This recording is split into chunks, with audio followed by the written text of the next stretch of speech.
If you're like me and you're into anime and manga, then you've probably heard of Rent a Girlfriend.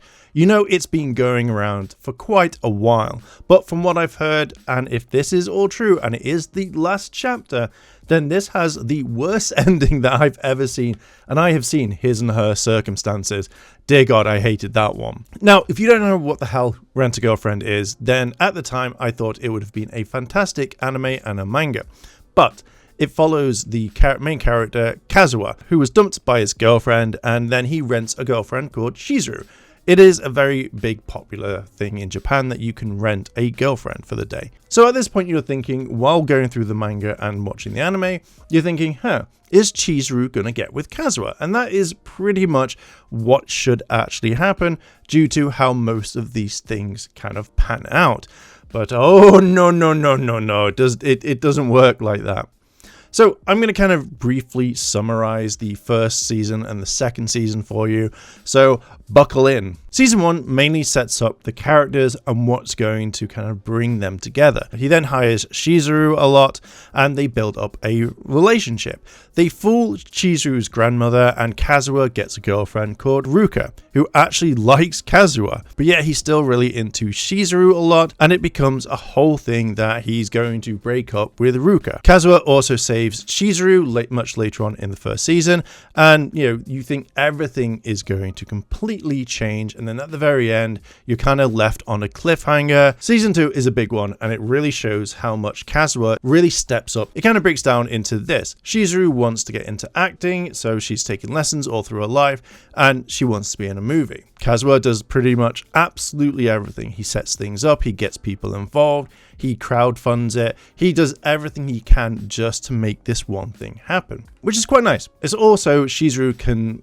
star in it because her grandma is dying, and this is her one big thing to say, hey look, I'm actually in the movie. Now, when you watch season 2, there is a lot more to it than my brief explanation about it, and it's one of those things where you can't really skip it because there will be a small minute detail that you need to watch for the next one.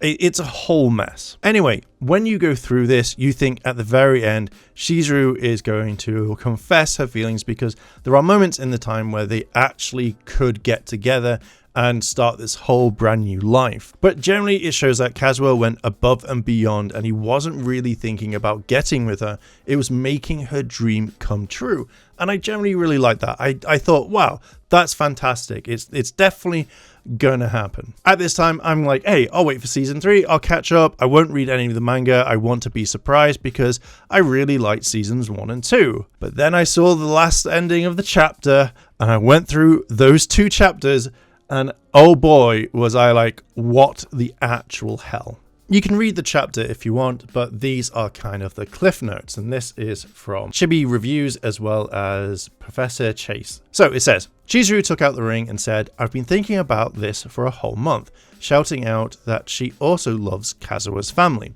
but she still couldn't put the ring on. Although she said she didn't regret the kiss in the Hawaiians, all the complicated circumstances at the time made her feel that it wasn't just a simple romantic feeling. She might be attracted to him, but not to the point where she'd throw away her current life and job to jump into his arms. So she lowered her head and said, I'm sorry, really sorry. A full page spread shows the moment Chizuru bows her head in apology.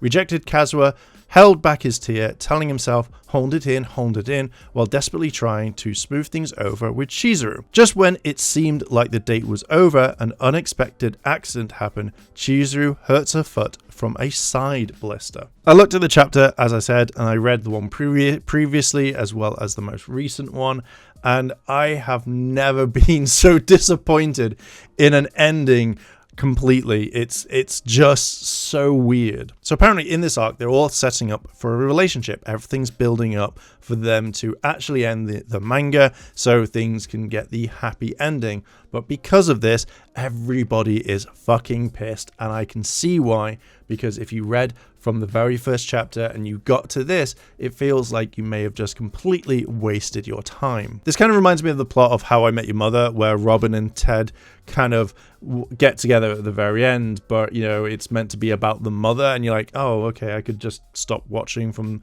I think it's 1 season, because you get the full ending. The whole thing where she doesn't want to give up her lifestyle. So I'm guessing within this, she's still a rental girlfriend and she's making a ton of money off it. So I would kind of imagine if she gets into a relationship, then Kazuha would go absolutely crazy and be like, what the hell? Or she wouldn't be able to give the full experience to the customer. I generally think that if you had no intention of these characters actually getting together, then you could have made them at least best friends, have Kazuha kind of move on very early on so he could stay with Ruka or he could get with anyone else, because it feels like these are better characters. The way that you watch the anime, and I'm guessing reading the manga, is that Chizuru does really have these feelings, but yet doesn't properly tell him, hey, look, I don't like you in that way, please can we stop? It's just something that kind of frustrates me, because I generally really thought that these two were going to get together and it would be the best thing, because in season 2 of the anime, it's really hyped up that he is going to get with her. All the way through season 2, Kazuha is really like trying to get Chizuru's dream, just to actually get her grandmother to watch this movie. He moves heaven and hell for her completely.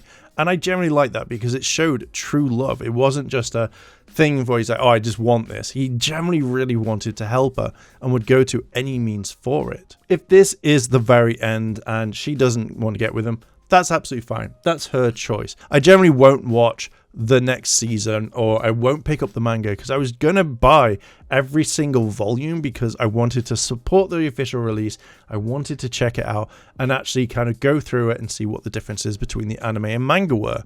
But with this now happening, I don't want to spend money and go, oh, yeah, like it's just a complete waste of time, because that's how I see it right now. One of the things is when you're writing these sorts of characters, and then suddenly they don't get together after they've done a ton of different things, and their romantic feelings are moving forward, then you kind of like go, nope, they're not getting together, fuck this shit. I generally think it's really bad writing, and it's oh, I just want to continue this is going to go on for the next like another couple of years or whatever. But I generally think it's really bad writing, and considering what everybody's saying online right now, that you're up to 380 chapters and the main character is still getting rejected all the time, to me it kind of feels like the author, the creator, generally just wants more money so this can carry on. But there's also other things. Apparently the creator, the author, the main guy who created this is in love with Chizuru, and even though that he's married with kids, says that Chizuru is his girlfriend, and he draws pictures of her like pretty much in random things, which again I think's kind of cool if like that's your thing. But to believe that she's in love with you and that you're in love with her, and you're mainly cooking the main protagonist in your creation, then why didn't you draw yourself as that person that you could have gone on all these dates and you could have done stuff? It's just, to me, a little bit weird, but hey ho, it's the guy's creation. But yeah, so far from what I've been seeing, it's dog shit writing. Now, I generally hope that this is not going to be like a Forrest Gump ending, where Chizuru goes off, she lives her life, Kazuha is still kind of waiting around, and then all of a sudden when Chizuru needs something, she just generally comes home and like, hey, I can now be with you, and then dies. Just, Jenny! Dear God. But I am generally really like tempted on doing a deep dive into this, because I think there is a ton of stuff that could be unearthed and stuff like that. I am very tempted to just go through all of it and then just see who is in the right or wrong. Anyway, I am going to leave it there. What are your thoughts on Rent-A-Girlfriend? Have you been reading it since day one? Are you kind of into this, or do you hate what Chizuru has done? Do you think Kazuha is a cuck? Let me know down below in the comments and let's discuss. And while you're down there, why not hit the like button, hit the subscribe button, as I'm trying to reach 30,000 subscribers by the end of the year, and your help would be absolutely amazing. Thank you very much for listening and watching, and I'll catch you in the next video. I want to say a big thank you to all my Patreon supporters, and I wanted to shout out Kimono Cat. Your help goes a long way to help support the channel, and if you want to help support the channel, the links to my Patreon and channel memberships are listed below in the description. あらあら、チャンネルをサポートしてくれてありがとうございます。チャンネル登録、高評価お願いします。以下のリンクから商品を入手することができます。